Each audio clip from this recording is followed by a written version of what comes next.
Hello, welcome to TTVNEWS broadcasting on TayNinhTV newspaper and radio television with some latest events in TayNinhTV province and across the country. Ladies and gentlemen, on the morning of September 2nd at Baden Square, Hanoi, the Communist Party of Vietnam, National Assembly, President Government, Vietnam Fatherland, and Hanoi City held the grand ceremony marking 80 years since the August Revolution, August 19, 1945, August 19, 2025, and the National Day of Vietnam, September 2nd, 1945, September 2nd, 2025. The General Secretary Tolam delivered a keynote address highlighting the historic moment in 1945 when the President Ho Chi Minh read the Declaration of Independence, founding the Democratic Republic of Vietnam, and this event marked a new era of the independence and freedom, laying the foundation for a people's government and the path forward socialism, with the goals of prosperity, strength, democracy, justice, and civilization. He called on all the Vietnamese at home and abroad to unite, act practically, and turn aspiration into reality, promoting the creativity and determination to fulfill the country's development goals. Following the speech, a grand parade took place with over 30,000 participants, including the ceremonial groups, armed forces delegation from China, Russia, Laos, and Cambodia, and public procession units. The ceremony reaffirmed the enduring spirit of the August Revolution and the National Day, inspiring the nation to continue the journey toward a strong, modern, and sustainable Vietnam in the new era.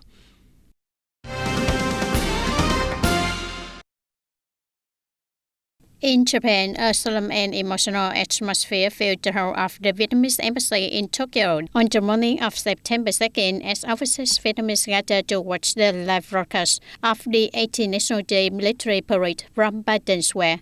Many were deeply moved seeing the marching troops and the fluttering red national flag with the national anthem evoking strong patriotic emotions. Although I've lived and worked in Japan for many years, National Day always brings me closer to home. Watching the parade with fellow Vietnamese makes me feel the strength of our unity. Seeing the flag fly high fills me with energy to keep contributing and promoting Vietnam's image abroad. These heartfelt sentiments from the overseas community are a powerful source of encouragement for national development, cultural preservation, and strengthening ties between Vietnam and its people abroad. Ladies and gentlemen, the 80th anniversary celebration of the August Revolution and Vietnam's National Day officially took place on the morning of September 2nd at the historic Baden Square. From the early morning, excitement spread through the streets around Baden Square. The main roads were beautifully decorated with the flags, flowers, banners, and slogans welcoming the event. Crowds sat neatly, focused on the ceremony, despite the large number of the people and the red flags with the yellow stars felt in the street. And cheers, song, drums, and trumpets combined into a lively, sharp harmony. When the parade passed by, with its hairy spirit and modern weapons, the crowd erupted with joy, and many seeing it for the first time couldn't hide their deep emotions. After watching the parade, I feel very proud and honored on this 80th anniversary of the National Day, and our emotions are overwhelming. Long live Vietnam, long live the President Ho Chi Minh.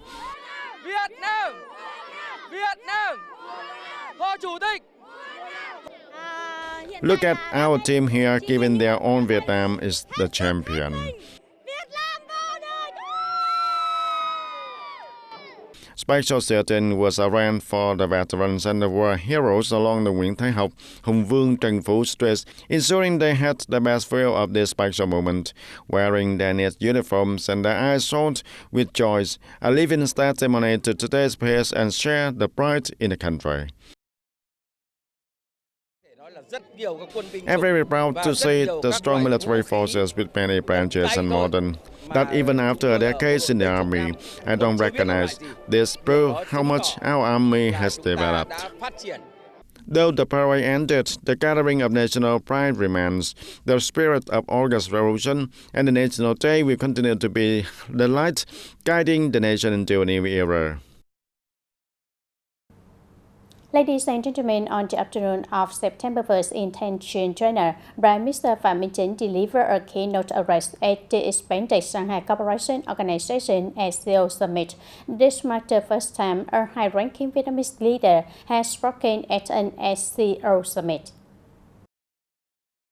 Being held under the theme Global Governance Initiative, this was the largest summit in the SCO's 25-year history, with the participation from heads of state and the prime ministers of over 23 countries, along with the leaders of 10 international and regional organizations.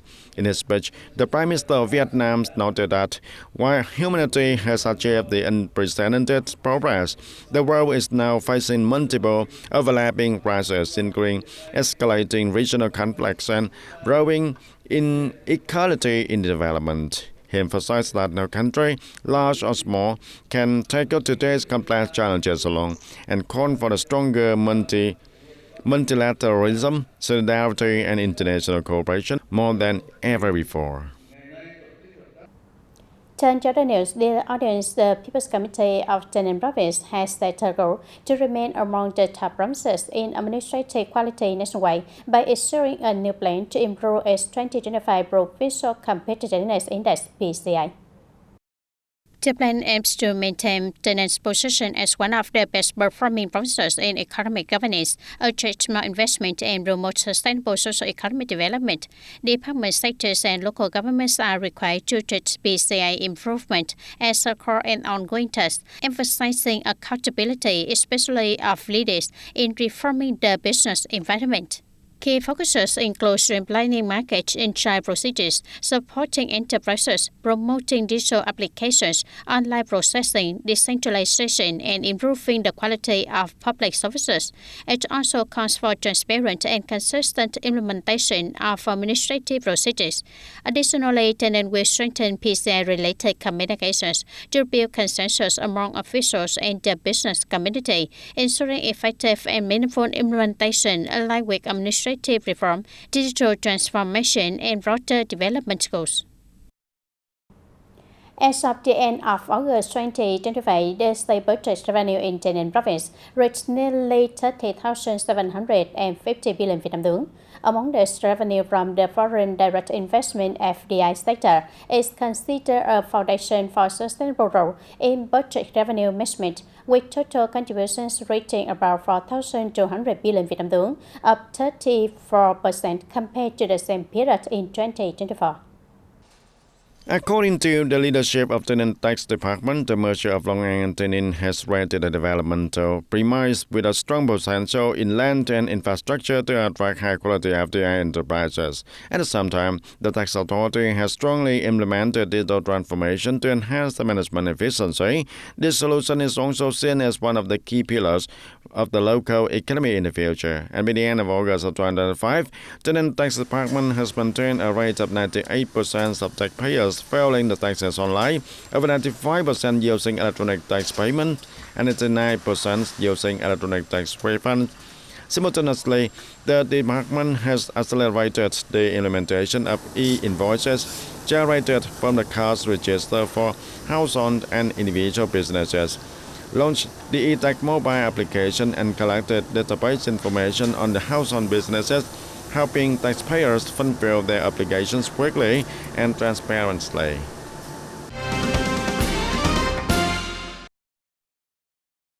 After the merger, TayNinh aims to build a transparent, effective public administration focused on citizen satisfaction.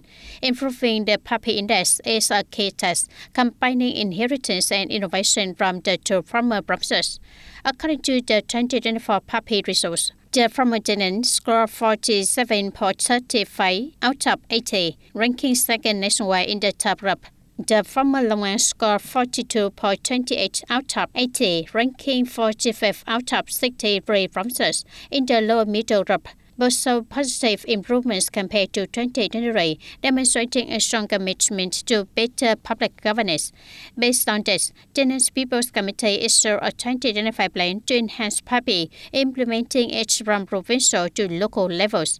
The highlight is boosting digital transformation, applying digital citizen services, cashless payments, smart markets, and supporting online document submission and result tracking via public service portals.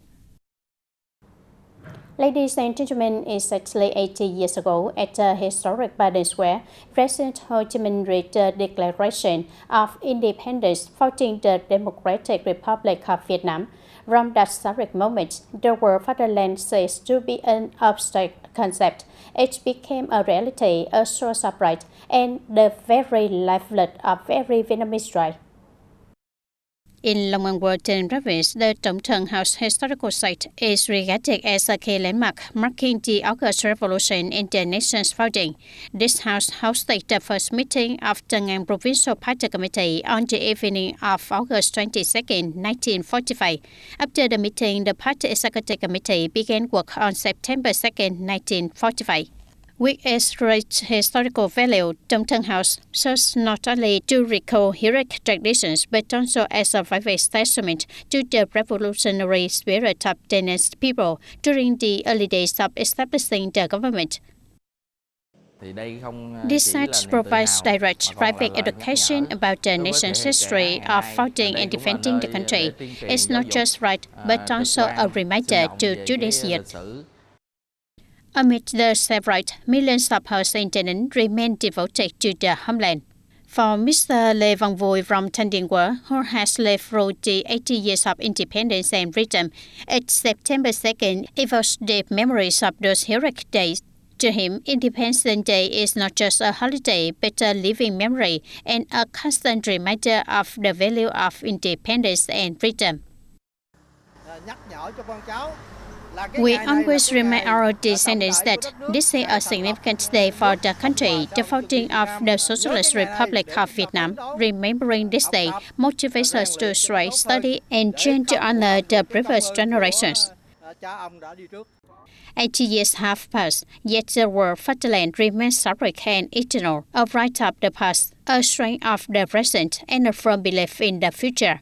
From Tây Ninh to the capital and across the nation, we send one promise to always protect, build, and nurture Vietnam toward greater prosperity and happiness for independence, freedom, happiness.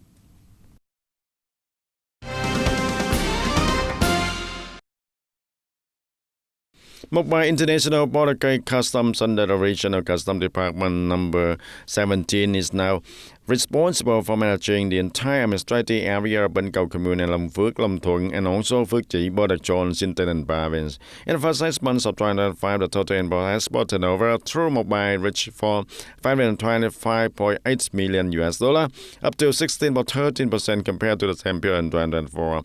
A total of 924 enterprises completed the custom procedures during this period. Main export items included textile fibers, garments, footwear, and raw materials for the textile and leather industry.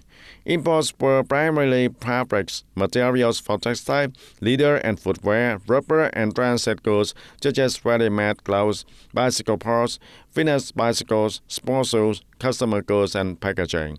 As of August 15, the state budget revenue from the gates reached over 82.7 billion Vietnam dong, achieving for 70.1% of the annual target, and over 35,600 vehicles and nearly 1.68 million people passed through the gate, highlighting the renewable vibrancy of the cross-border trade in the region.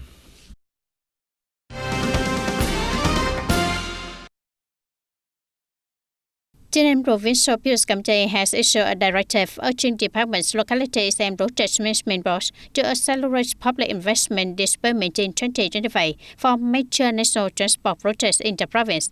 The focus is on key projects such as Ho Chi Minh City Ring Road 3, aiming for technical traffic opening in 2025 and full completion in 2026. Ho Chi Minh City Ring Road 4, which requires swift completion of investment procedures, land compensation and resettlement document to qualify for funding and PPP investment. Ho Chi Minh City Mobile Expressway cabinet for route TayNinh, where adjustments to total investment are needed for coordination with Ho Chi Minh City. Investors must report progress regularly, target at least 75% disbursement by the third quarter and 100% by the end of 2025. The province also emphasized speeding up land clearance, ensuring material supply and holding leaders accountable for project outcomes. The audience during the 4-day national holiday from August 30 to September 2nd, custom forces at TayNinh's border gates and industrial zones maintain a work hard regardless of hours spirit to facilitate import-export procedures for businesses. Reported at Mobile International Border Gate, custom officials work continuously throughout the holiday, ensuring smooth border crossing without construction. Staff from Customs of Mobile International Border Gate were assigned on duty around the clock to promptly handle any issues businesses face, making clearance quick and smooth for goods, vehicles, and passengers. In addition, Customs also increased communication with businesses to ensure fast, accurate, and compliant procedures, preventing delays. Coordination with border forces help regulate vehicle flow to avoid congestion and maintain security. The customs officers are dedicated. They even work overtime to support smooth cargo clearance. At Chamba Industrial Park Customs, which manages import-export activities in several industrial zones, staff work in shifts and kept the electronic customs system run 24/7, allowing businesses to declare goods anytime. We arrange to appropriately assign the shifts to ensure customs clearance for urgent shipments to meet production and export delays. In addition, we also regularly answer business queries through a large yellow rope and a hotline.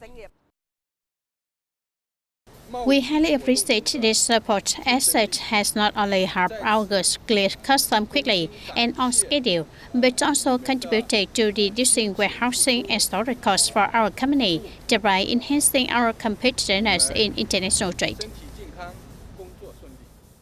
These measures not only shorten clearance times, but also reduce costs for businesses, reflecting customs' commitment to facilitating trade within legal frameworks. And today, TTV News wraps up now. Thank you for your attention and see you in the next program.